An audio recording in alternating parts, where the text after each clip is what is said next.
Welcome, dude. Yes, yes, I love that it's just some stoner that freaking runs the store. That's awesome. And when I looked on top of the container house, there she stood. Dude, is Senna about ready to battle us, dude? Oh no!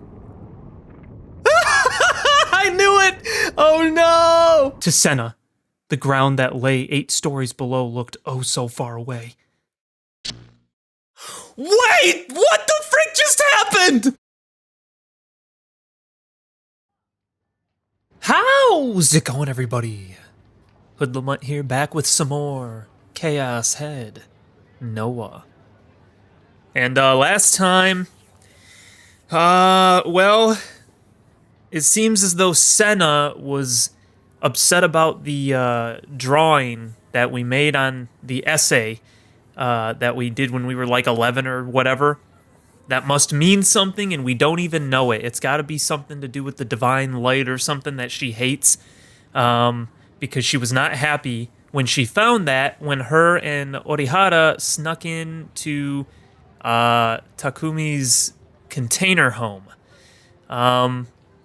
We had a really bad delusion where we were told to kill Misumi-kun by Ayase, and then the turns tabled as we couldn't do it, and then Misumi ended up killing Ayase instead, but then it was just a delusion, I guess, and then we moved on with our lives and left the room. A little bit prior to that, Ayase absolutely slapped the crap out of Dimi, who then later on tried to hide that from us, but Misumi-kun basically exposed her, and she gave us an excuse as to why.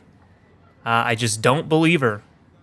So there's got to be some kind of beef between them. But the fact that she could get slapped, and the fact that Misumi-kun was noticed by Ayase either tells me that they are still delusions and that Ayase can perceive them, or and they also have to, at least Dimi has to be real booted to be able to be touched, or they are actually real, or at least Dimi is, and all of my theorizing is basically out the window on that particular regard. So I don't know. I just don't know anything right now. The last little bit of information we did get, though, is that apparently the new gen culprit was found. So whatever that means. But according to Ban, when he was talking with Yua, it sounded like there could be multiple suspects, which totally could easily make sense for the fact of why they can't pin anybody and why it seems like it's us, but also not us at the same time. So yeah. And I guess with that, let's just get back into this, shall we? The shop specializing in ghetto froggy merchandise was known as Top Frog. That pun was likely an attempt to leave a good impression on its customer base, but Ban could only sigh at what he felt was akin to a dad joke. At present, Top Frog had about 20 branches established around the capital region, and it was showing no signs of slowing down in its expansion.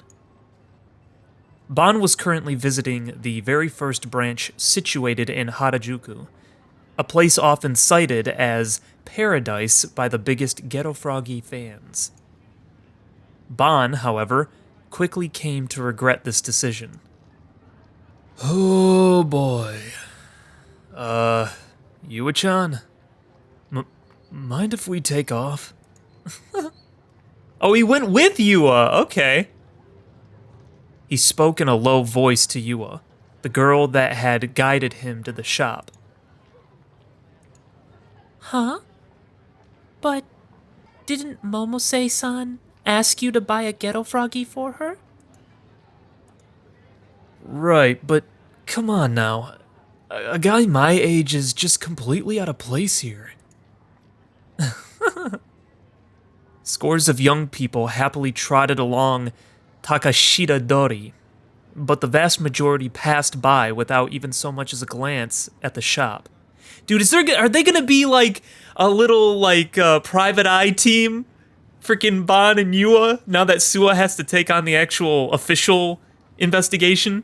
Dude, that's gonna be so freaking cute. It's gonna be like a dad and a daughter, dude. It's gonna be so wholesome. Oh my gosh, let it happen. I'm ready for it, baby. Until Ban gets to see her freaking super analytical and interrogative side, where she starts just like repeating the same things over and over, the same phrases. Oh my gosh. Oh, I want it. That's gonna be so cute. Only a few people were standing inside the actual store. In fact, aside from Ban and Yua, there were only 3 customers in total, all of which were high school girls. Due to Ban's unkempt appearance, walking along Takeshita Dori with Yua inevitably served to portray him as a man of obscene intentions. He was just going to buy one of the plushies that was so popular nowadays.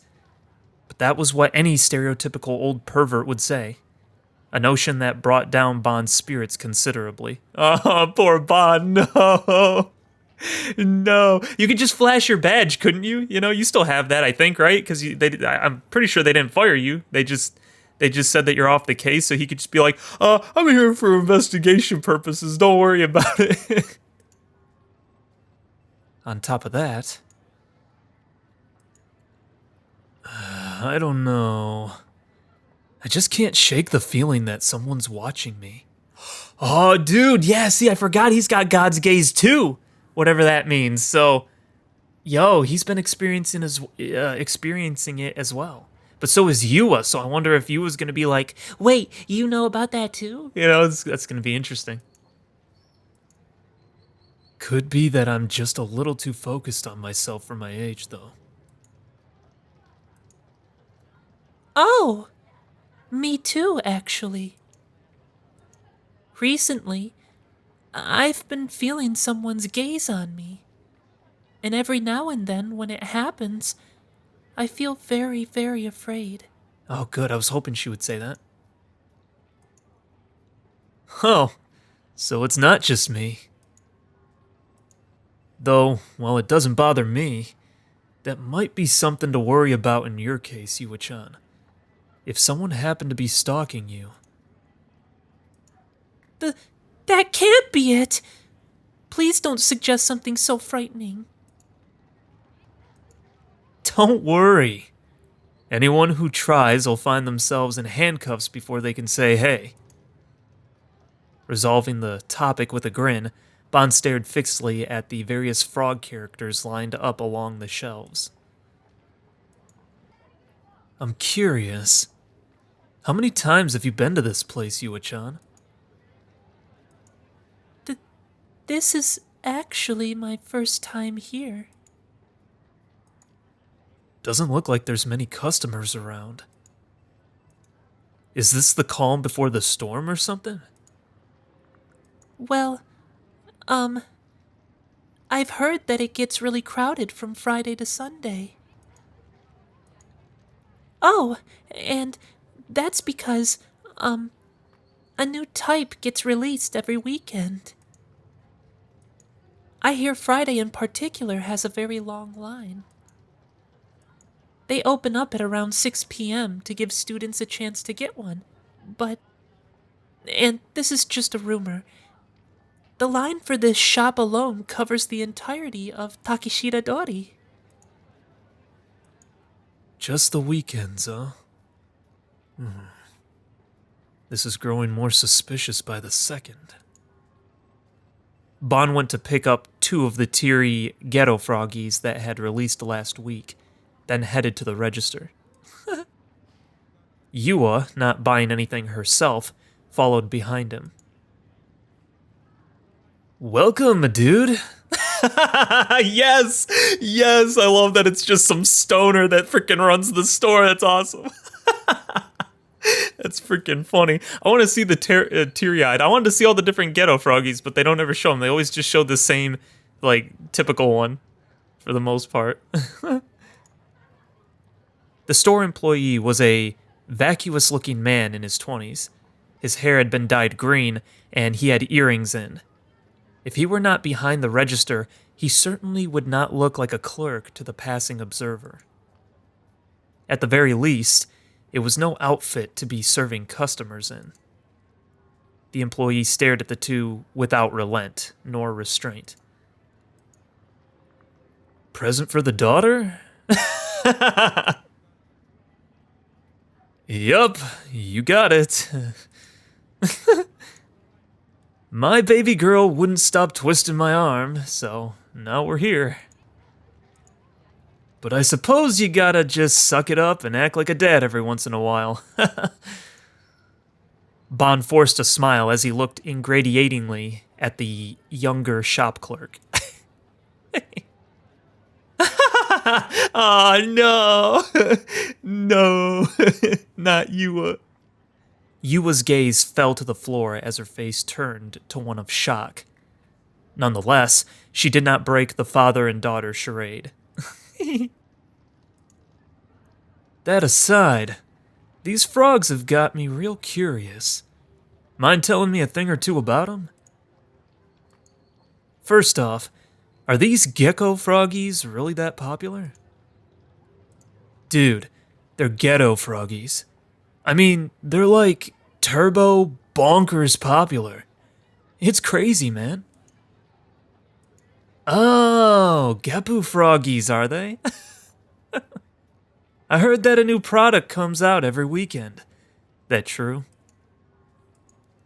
I said ghetto froggies, my dude. Righteous.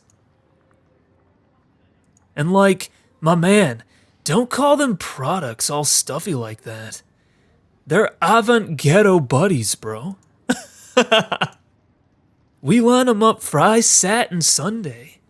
And they sell like turbo bonkers fast. It's seriously crazy, man. They seriously sell like turbo bonkers fast, man. And I really mean turbo bonkers, dude. Righteous. I love this guy. I want him. Can we see him more? I like this guy. I hope freaking Takumi goes here with Demi or something at some point. We get to see this guy again. Yua's brow narrowed in response to the young man. Bonkers seemed to be a favorite word of the shop clerk, and something felt odd to her about it. Why is he emphasizing part of it so much? She wondered. It likely was not intentional, but it almost felt as if the young clerk was saying Bond's name in some capacity. Oh, what? This label says made in China or something or other, but do you know who the actual manufacturer is? What's that? The manufacturer? Come on, dude. Don't act like Ghetto Froggy is some kind of brand. Ghetto Froggies are free creatures, man. You gotta get with the program. Seriously, that's turbo uncool. Let me tell you this. Ghetto Froggies, they ain't made. They're born, and it's bonkers.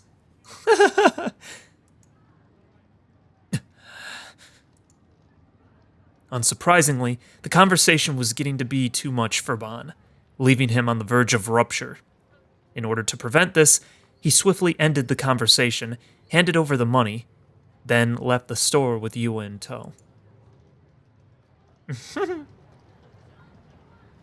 Sheesh. Do they even train shop clerks in this day and age? Youngsters these days can't hold a decent conversation to save their lives. Ha, that's pretty true. And what was with the getup? Looked like the circus came to town. Indeed. Yua came to an abrupt halt. She grabbed Ban's suit cuff and pulled him to a stop as well. Look at that, Ban-san. What is it? Yua was pointing in the direction of a white 2-ton truck. It was pulled over on the side of the road, and a number of cardboard boxes were being unloaded from the cargo bed. Oh. The boxes were carried one after the other into the back of the Ghetto Froggy's shop. Well, would you look at that? Those must be the new Ghetto Frogapedes coming out tomorrow. Frogapedes. It's Ghetto Frog. I never would have noticed that. Nice catch, Yua-chan. No. It was just happenstance. Usually, the cargo bed of the truck would have a company name or logo emblazoned on it somewhere, but the one before Ban and Yua was completely blank. Yeah, sketch. However, the cardboard boxes being carried inside had something resembling a company name written beside a few Ghetto Froggy illustrations. Faithworks Limited. Ever heard of them? No. I can't say I have. In that case, we ought to pay Momo-chan a little visit. It's so cute. I love their little relationship now, dude. That's freaking so cute. I love it.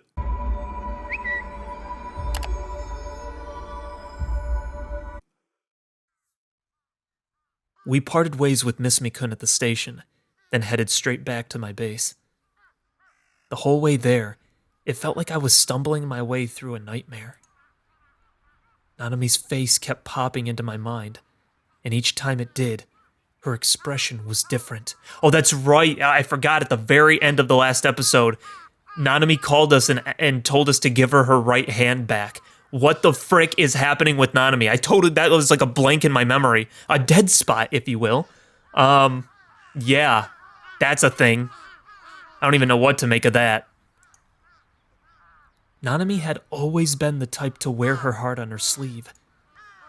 When she was angry, she'd puff out her cheeks and pout. And when she was happy, she'd smile so wide, it'd make even me embarrassed. Memories of all those different expressions made my heart thump again and again, almost painfully so. That phone call from before, the things she'd said, what the heck had they meant? They could only mean that the bandage wrapped around her arm when I'd seen her at school must have been... Where could she be by now? At school? Or maybe she'd already gone back home.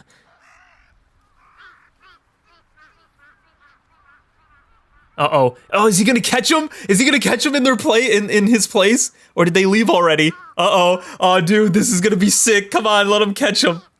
Come on, Taku. You've got to look where you're going.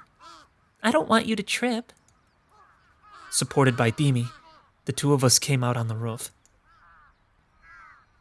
Oh, frick.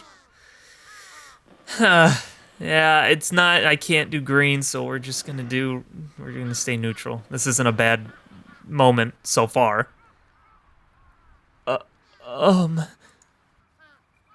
What is it? I was thinking of heading back to my parents' house now, actually. Now? That's kinda sudden. It shouldn't take more than half an hour to get there on foot. And I want you to come with me. Oh, what the frick? Okay. As I made that request, I was so nervous, my heart felt like it was going to burst out of my chest. I was even somewhat surprised that those words had managed to come out of my mouth at all. Asking someone for something...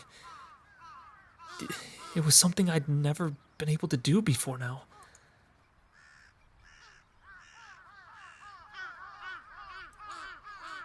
You don't mean... Demi fell deep in thought, her expression turning troubled about something. Is this like the build-up to you introducing me to your parents? I couldn't help but gape at the ridiculous statement Demi had just blurted out. If so, I don't really think I'm ready for that. No, that's not what I meant. Suddenly, oh! A high-pitched sound pierced my ears. They are still in there! One that sounded almost like a woman's scream.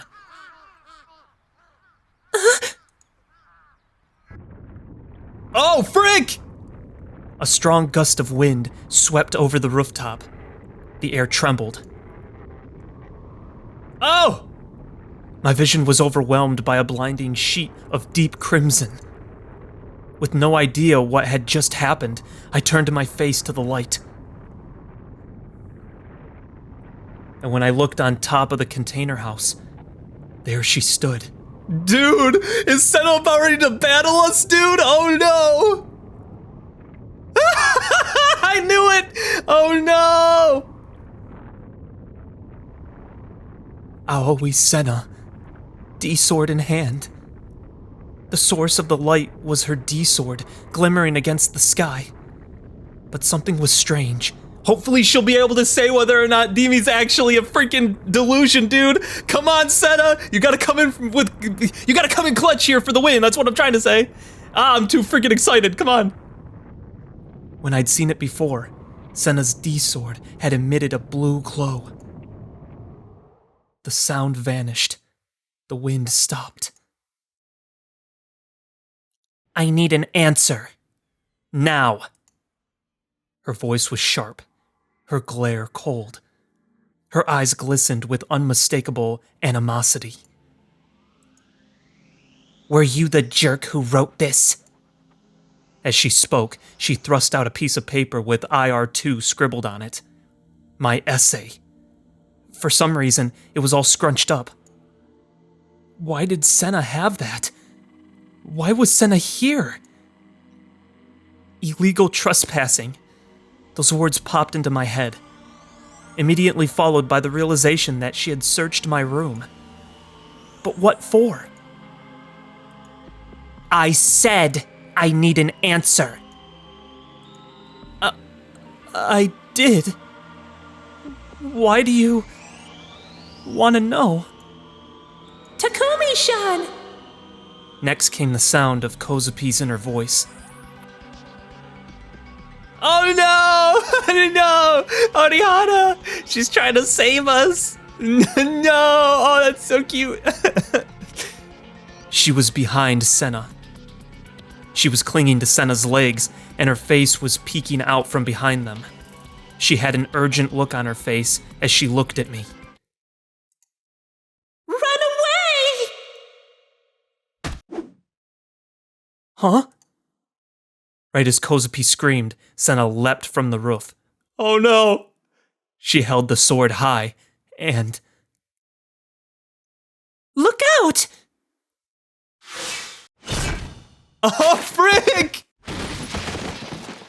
Demi yanked my arm and I fell backward. I quickly looked back up, then saw the place I had been standing only moments prior. Senna's sword had hollowed out the floor of the rooftop. Oh, frick! It had such insane destructive power, such tremendous sharpness, that it didn't feel real. The impact had been great enough to destroy the concrete, and yet, the sword didn't even have a scratch on it. Weren't D-swords supposed to be things people couldn't see, let alone touch? A certain term crossed my mind. Oh, frick. Real boot. Her sword had been real booted. Wouldn't it be like super heavy though? Through the mutual recognition of the four people here, Senna's D-sword had gone from her delusion to reality. It was now the great sword that could cut down a person for real. If Demi hadn't pulled me away in time, I would have been bisected from head to toe by that beautiful sword of hers. It would have been instant death.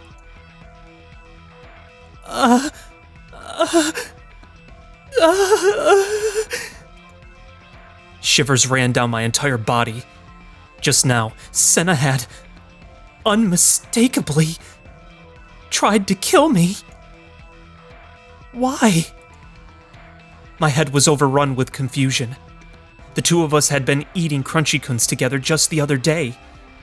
Kozupi had been there with us. It was true that our relationship wasn't far enough for me to call us friends, and that even back then, Senna had been acting scary the whole time. But even so, she shouldn't have hated me enough to suddenly come after me with a D-sword. I'll kill you. Senna raised her head. She glared at me even more intensely than before. Her movements were incredibly fast, in spite of the fact that she was holding a gigantic sword. Oh, frick! She kicked off the ground like she was starting a 500-meter dash. Demi's gonna come in and save us. She's gonna try to look like she's the good guy. Ah, frick! The tip of her sword scraped against the ground as she brandished it. Closing the distance between us, she raised the weapon above her head.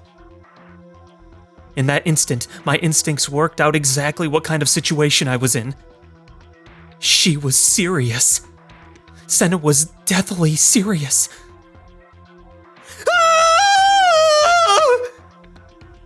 As I lay face up in a total heap, I let out a shriek. I couldn't run away. None of this made any sense. Getting a game over like this, desperately running away from Shogun, yet getting surprise attacked by Senna as a result of it. It was far too ridiculous. Far too sudden. I didn't want this. I didn't want to die. I really didn't want to die! Right then, a single silhouette leapt above me and landed between me and Senna. When I looked to see who it was, I realized it was Demi. She stretched her arms out wide to bar the way of the approaching girl. She was putting her life on the line. Just to shield me? Move. But if she did that, she was gonna die. I didn't want that. Nishijo-kun's gotta be careful around Sakihara-shan. Suddenly, what Kozupi had said before reappeared in my mind. Pale light leaked past Demi's outstretched arm. Nishijo-kun doesn't really know Sakihara-shan. Demi. Don't you dare lay a finger on Taku! Unifying the overflowing light, she placed her arms together. Oh! The air warped and shook. Coming seemingly from thin air, feathers of shining light burst around Demi and danced in the surrounding air. And then, what appeared in her hands. Hey, yo. What the heck? Effortlessly blocked the fierce downward swing of Senna's gigantic sword. And don't you dare torment him like this! Hey, yo! It was all too graceful to be called a sword. All too ephemeral. Enough to easily be mistaken for the wings of an angel. Then, I realized a certain fact. That she, Sakihara Demi,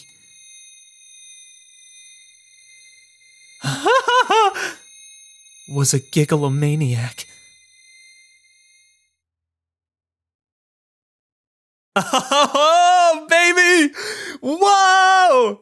Look at her freaking D-sword. I guess that's a sword. It's more like chakram, but whatever. Oh, frick, dude! I mean, we kind of knew that, like, she had abilities, right? But I still don't feel that she's real. I don't feel like she's a real person. Oh, no! I don't know anything anymore. But this is cool. Let's keep going. Overwhelmed with shock, Aoi Sena looked at the face of the girl that stood before her. That winged sword that had so effortlessly blocked the attack of her D-sword was clearly a D-sword itself. If the girl she now faced was not accustomed to wielding a D-sword, she would not have been able to block Sena's attack with such perfect timing. Wowie zowie. Sakihara-shan was also a gigalomaniac. Kozue stared down at the three people from atop the container house, as if she was a spectator. Her dangling legs swung back and forth again and again. Sure acting carefree for someone who ruined my surprise attack, thought Sena, clicking her tongue inside her head.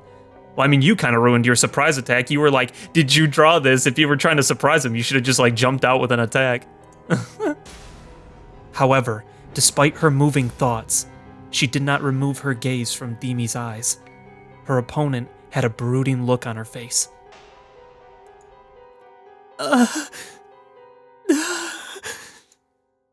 Nishijo Takumi moaned from behind Dimi, having sunk to the ground in a pathetic display.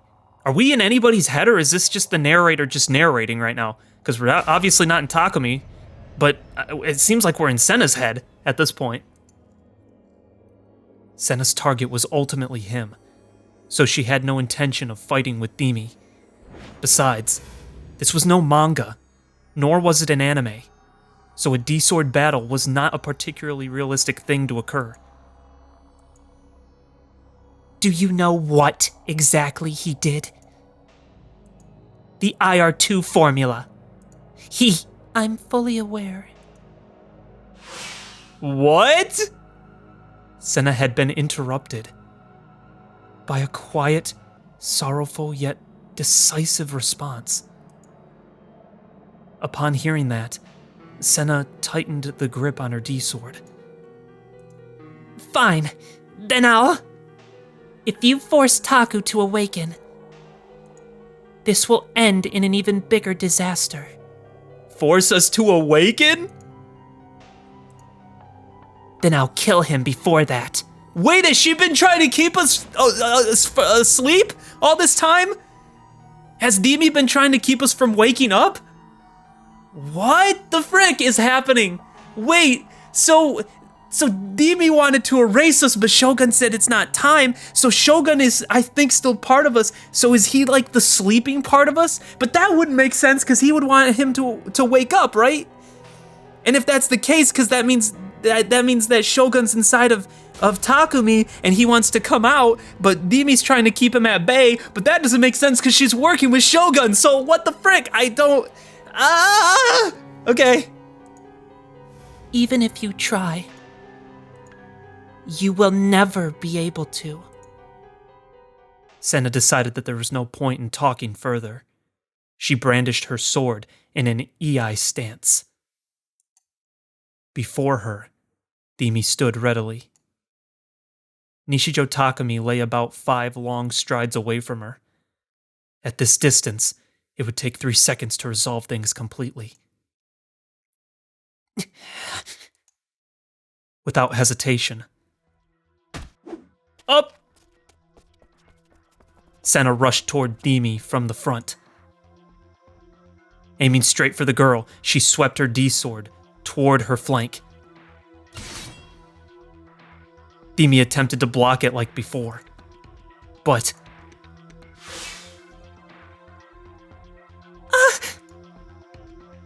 Sena's strike had been a feint. Her sword passed through both Dimi's sword and body. She had released the real boot. At present, Sena's D-sword was no more than a delusion. It could touch nothing. It could cut nothing. It could kill nothing. Dude, wait, so it said that, I think I read that wrong. It said that she took it out of real boot, right? So she turned it back into a delusion and then is gonna turn it back into one. That was her feint? That's freaking wild. But that had been her very aim. Due to having twisted her body to block the attack, Dimi's reaction would be slowed. During that time frame, Senna had already slipped past her and made it 2 steps closer to Takumi. She real booted the sword once again in an instant. This is it. Takumi faced Senna with eyes of fear as she effortlessly real booted the sword. With her D-sword that had once again become real, she moved to pierce Takumi's heart. Senna.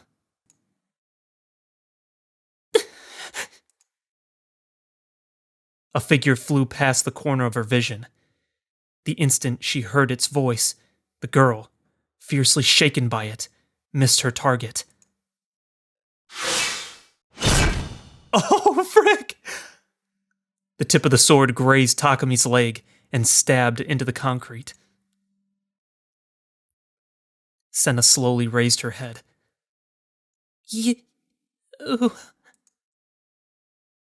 Then let out an angry growl. At the edge of the roof, their form, lit by the backdrop of the setting sun, stood a single man, like a phantom among the corporeal. No way! Is it gonna be Shogun? There's no way! Oh, I knew it! I mean, I didn't know that, but I knew he was something. I knew he's Takumi, isn't he? He's Takumi later on. He's Takumi from the future. I thought it was going to be Shogun. I actually did think it was going to be Shogun. But this, I knew this guy was Takumi. It's going to be Takumi. I freaking knew it. He's going to be, because he said he did so much screwed up crap. Oh, frick. Oh, frick. It looks just like him, too. You can't tell me it's not Takumi. Oh, no. His face was pale. Deathly so. Wait, dude, wait! Is this gonna be her dad? Is Takumi Senna's dad? Wait, no way! You did not do this to me again. You didn't do this to me again. There's no way. No way! The pupils that resided within his sunken eyes were surrounded by bloodshot whites. His head hung toward the concrete, his face without expression. The instant Senna saw the man, neither Takumi nor anything else mattered to her anymore.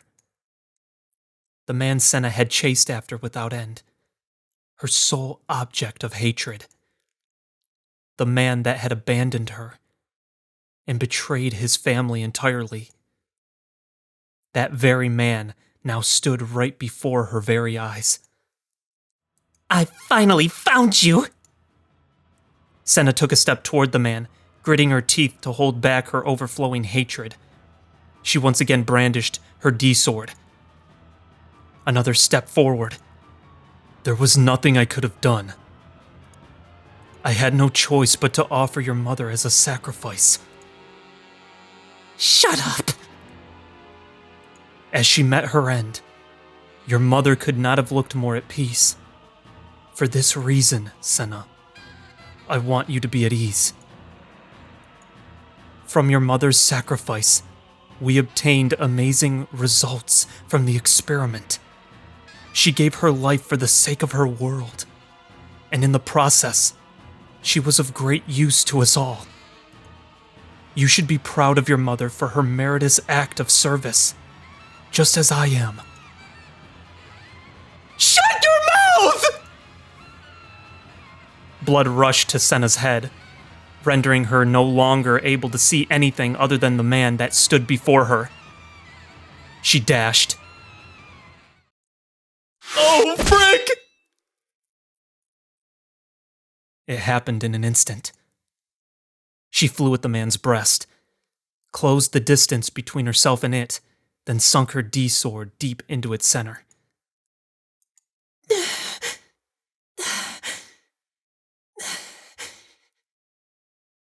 That was Senna's long-held desire. She had roamed Shibuya daily for the sole purpose of killing this man. She had dreamt of the day that she would kill him countless times. It had never left her mind. Hey, yo! After all this time, I've avenged you, Mom. She went to remove her sword, which would grant her the opportunity to move away from the man. But before her sword could come free, the man wrapped his arms around Senna and gently embraced her. I'm so right, aren't I? No, I don't, did I ever say that was the thing? I know I said it was Takumi, but I never would have thought that it was Senna's dad, I don't think. I just came up with that just now, so I can't claim that, but I did claim it was Takumi if I'm freaking right, dude. Oh, frig. Stop it! Don't you dare touch me like we're family! Her entire body stood on end. Him doing this now, after everything that had happened, only served to nauseate her. Long ago, in the distant past, the bond of family between Senna and the man had been severed. Even so, for some reason she was unable to comprehend, Senna could not bring herself to throw off the man, an inability that deeply surprised her. His warmth, his large chest, the deeply real presence of her father. Her hands dyed in red.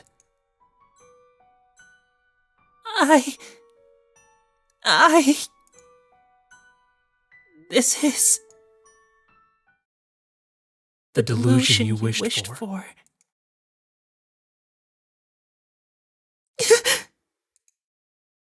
When she heard that whisper, Senna immediately understood. Errors slipped into dead spots. Psychological attacks. Enchantment. Seeing someone's delusions. When Senna realized her mistake, it was already too late. She lost her balance, and, together with the man, her body was cast off the roof. Wait, what? To Senna, the ground that lay 8 stories below looked oh so far away. Wait, what the frick just happened? What happened? What happened? What happened? Did she ruin everything? I don't know what's going on anymore, dude. Oh no, what happened? What happened? I don't know what's going on. I don't know. Oh no. Oh no, so Takumi created this monster because nobody wants to see Takumi no more. They want freaking Shogun. He's chopped liver. Oh no. Bro. Oh my gosh. So he created whatever this like equation was that must have made the world the way it is or something, and that caused, when he got older, him to have to make a sacrifice so that the thing would be like restrained, I'm assuming. And that restraint was probably his wife at the time, which was Senna's mom, and Senna's his kid. Oh no! Oh, nothing makes sense. Oh, what am I supposed to do with this?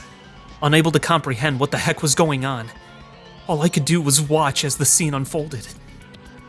Senna had suddenly run to the edge of the roof, lost her balance for no reason I could see, and was about to plunge to the ground right this very second. Her body was about to disappear beyond the edge. She's gonna fall. I could only let out a whisper. I tightly closed my eyes. She had committed suicide. Senna had intentionally dove to her death. I didn't understand why. As if I could understand. She'd assaulted me out of nowhere. Serves her right. That girl had just been yet another enemy. Oh, he just still refuses to understand what's going on. No matter how long I waited, the resounding splat of her body hitting concrete did not come. I timidly opened my eyes and tried to see what was going on.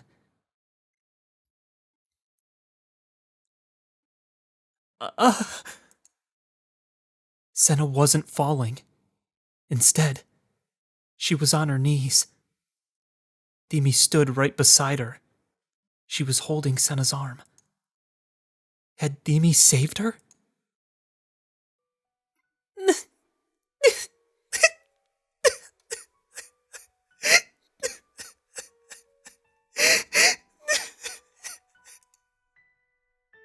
Senna threw her D-sword away and started crying like a child.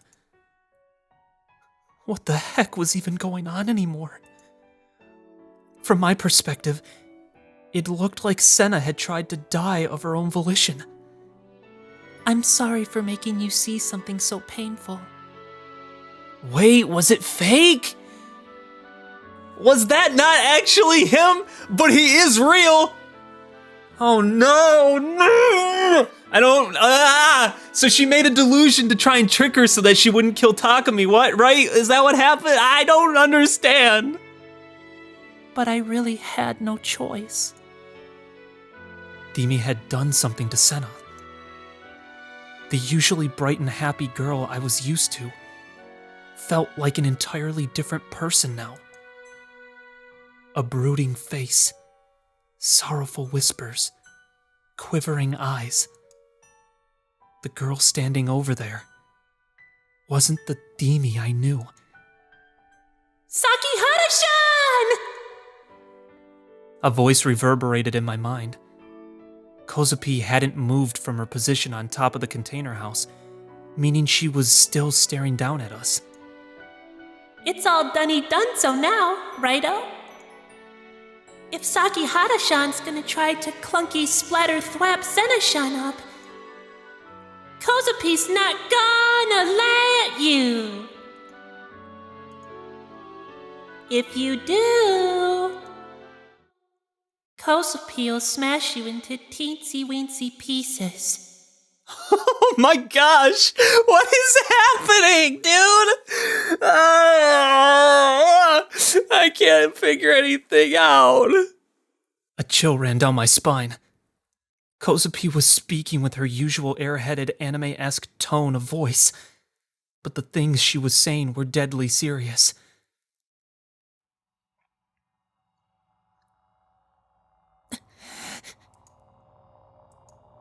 Yes, I'm done. I was never planning to do anything to Aoi-san to begin with. As long as she never sees Taku again, I'll let her go.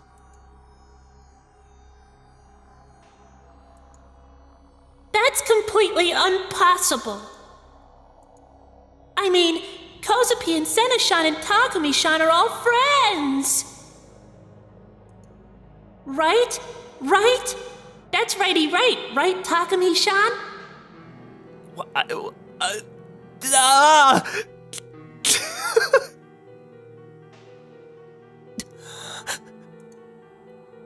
The gears in my mind refused to move. If someone told me that everything that just happened was a dream, I'd probably believe them just like that. Come to think of it, why had Senna attacked me so suddenly? Was Senna my enemy after all? So she was trying to kill her dad before he was born, but that would have killed her, right? If we're dealing with time stuff again. Because that's obviously, that's so obvious to me. Takumi's her dad. That was Takumi when he's older, and he caused all this crap to happen and tried to fix it by sacrificing his wife, which was Senna's mom. That's if all that's to be true, you know what I mean? So, what the frick? It's all your fault! Senna raised her head as she sobbed. She made no attempt to wipe away her tears and stayed on the ground where she had fallen to her knees. Her gaze was fixed on me. It's all your fault! That my family...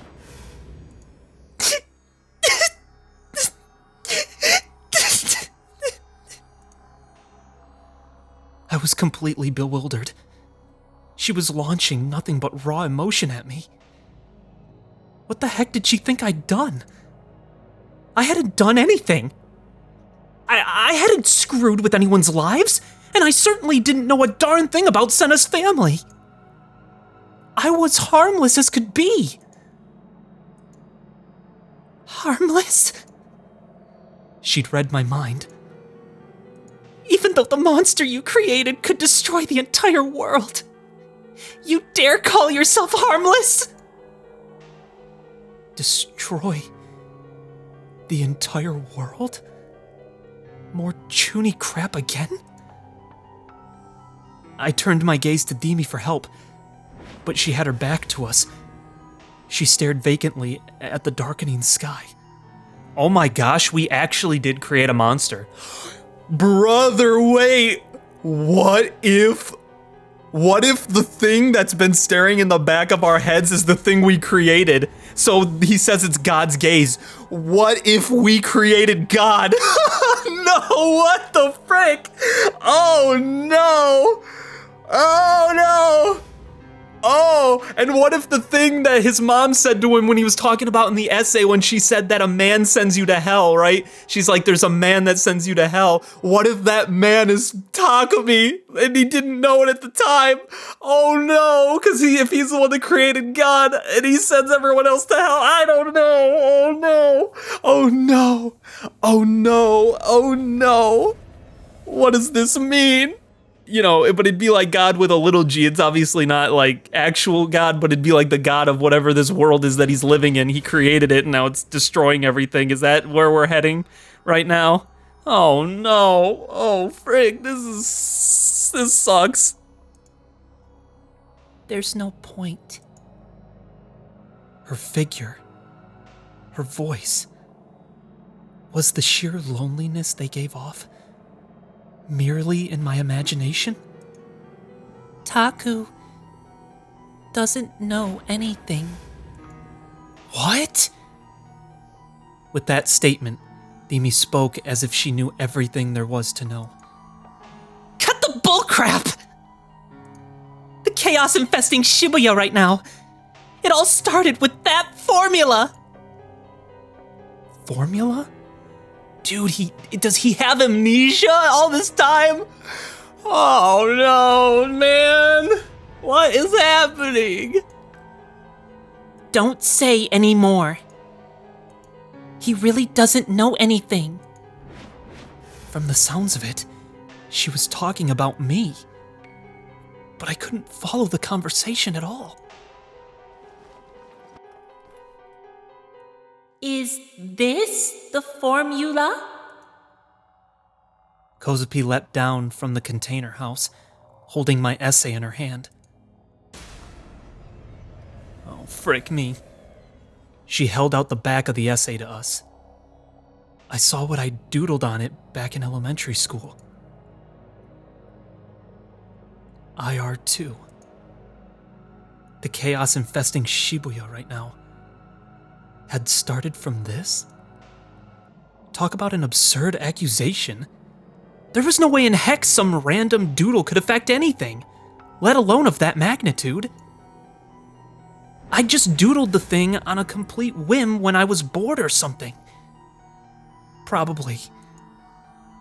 It was a long time ago, so I didn't remember it all that well. But I did know that there was no real meaning behind it. I just copied down the numbers I'd seen in a dream. It was a dream related to whose eyes are those eyes, which I'd written about on the front.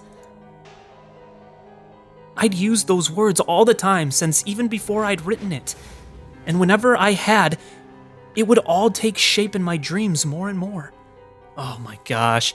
His older self was sending him dreams into his past. Is that what was happening? So then he dreamed this formula up? Oh no. Oh no. Oh no. Within one of those dreams were those numbers. I don't know if that's function and like integer or intelligence. Like, I don't know what that is. So I guess I'll just say it as it's laid out until I actually know what the words mean. Fun to the 10th power times int to the 40th power equals IR2. After a while, Senna wiped the tears from her eyes. Now they were a deep scarlet. While still on the ground, while still hanging her head down in regret, she formed a sentence. The moment you created that formula, the world diverged. Oh no! We are dealing with world lines again! No! No! Oh no! Not more worldline stuff. No! Oh no! No! Oh frick! That makes everything so much more complicated. Oh no! No! Oh frick!